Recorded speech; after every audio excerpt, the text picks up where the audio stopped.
พี่น้องคดีเมียพยาบาลผัวทหาร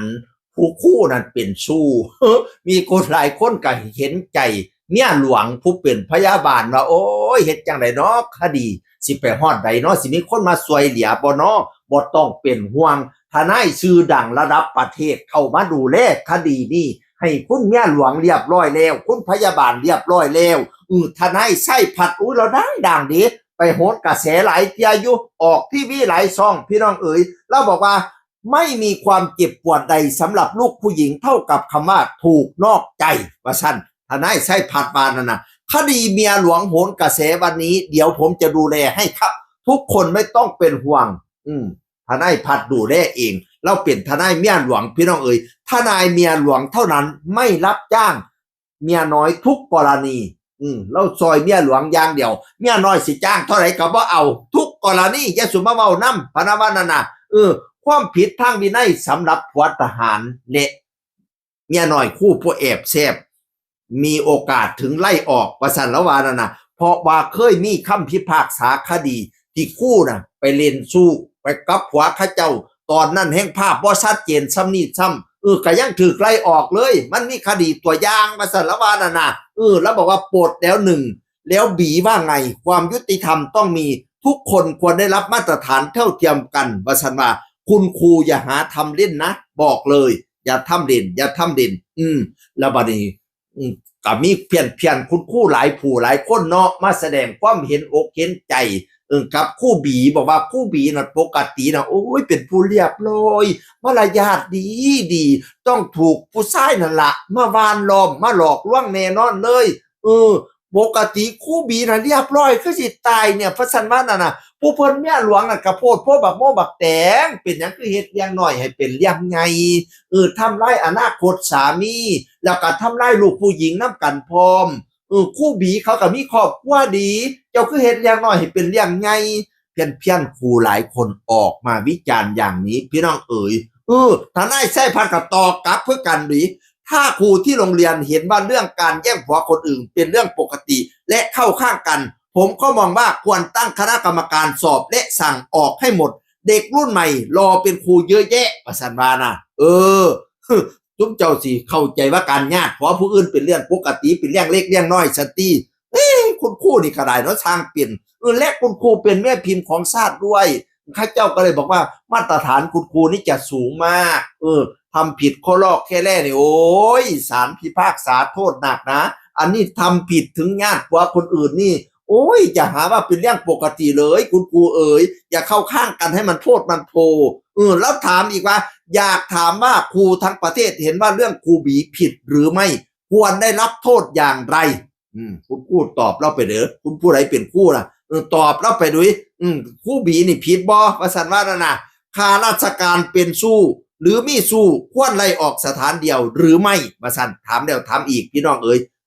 แล้วบัดนี้เราก็เล่นคำพวนดี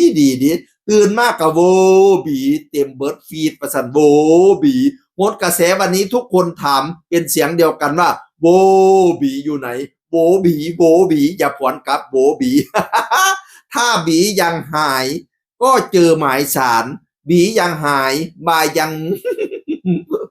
โหบีภาคสองเริ่มมาแล้วว่าสู้ผวนดีจังโหบีอย่าผวนบัดนี้แล้วก็มีแซะน้อยๆผัวเขาไปลบผัวเราไปเลิงรักความเจ็บของคุณนายทหารทหารผู้อื่นไปหาลบทหารผู้นี้ไปหาเรื่องรักผัวผู้อื่นไปลบผัวอีฉันไปเรื่องรัก ความเจ็บปวดของคุณนายทหารแล้วก็บอกว่าเรามาถึงยุคที่เมียน้อยแก่กว่าเมียหลวงแล้วตอนนี้เมียน้อยแก่ๆกันทั้งนั้นว่าสันบานานะเมียน้อย39ปีคุณสามีนั่น29ปี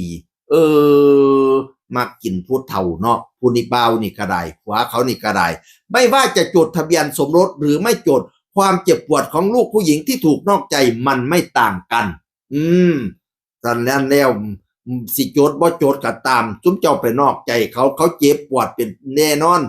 เห็นว่าบีหายย้ำว่าบีหายอย่าผวนกลับพรุ่งนี้จะตามหาบีที่กระทรวงศึกษาธิการ 9.00 น. 1ออก2ว่าไง 3 โมงเราพาครู่บีไปที่กระทรวงศึกษาธิการเลยไปถามหาความคืบหน้าว่าครู่บีไปอยู่ไสตอนเนี่ยการตรวจสอบด้านวินัยของครู่ผู้นี้มันไปฮอดใดแล้วว่าซั่นว่านั่นน่ะตัวแทนกระทรวงศึกษาก็ออกมาชี้แจงว่าขอเวลาคณะกรรมการก็กำลังสอบสวนอะไรทำไมอยู่เพิ่นก็ถามกลับดิบัตรของทหารเขาคือสอบมื้อเดียวคู่คือบ่แล้วเที่ยแต่ละกระทรวงมันก็ไม่เหมือนกันว่าซั่นตัวแทนว่าเราจะดำเนินการให้เร็วที่สุดประมาณ3 วันมารอดูว่าวินัยสำหรับครูบีจะเป็นยังไงจะได้ออกหรือไม่ได้ออกพี่น้องเล่าบอกว่าได้ออกบ่ได้ออกก็ตามสร้างแต่ตอนนี้ส่งฟ้องแล้วเรียบร้อยด้านวินัยจะเป็นยังไงก็ตามสั่งแต่ด้านกฎหมายส่งฟ้องแล้วเรียบร้อยฟาดโถทนายไส้ผัดทนายเมียหลวงมาจัดการแล้วพี่น้องคุณเมียหลวงคุณพยาบาลบ่โดดเดียวแล้วมีคนสู่เคียงข้างหลายอยู่แล้วพาไปไล่สดหาเงินผู้นี้ไปหาแม่เฟิร์มเจ้าของ CEO ชื่อดังพี่น้องไล่สดกับแม่เฟิร์มนี่ได้รับเงิน100,000และทอง1 บาทเป็นของรับขวัญหลานน้องทาวินตั้งชื่อให้ลูกละติทาวินพนาว่าได้เงิน100,000ทองอีก1 บาทพี่น้องสรุปไลฟ์สดวันแรกได้เงินมากกว่า500,000บาทน้องน้ำตาลผู้เปลี่ยนเนี่ยหลวงซื้อน้ำตาลบ่โดดเดียวเลยอีหลามีคนสู่น้ำตัวแล้วโอ้ แทนที่สิโศกเศร้าสิกลายเป็นเศรษฐีเด้อบัดเนี่ยเงินคำแก้วสิไหลมาเทมาเด้อบัดนี้เด้อเสียงคือคนเก่าเว้าสู่ฟังสวัสดีครับ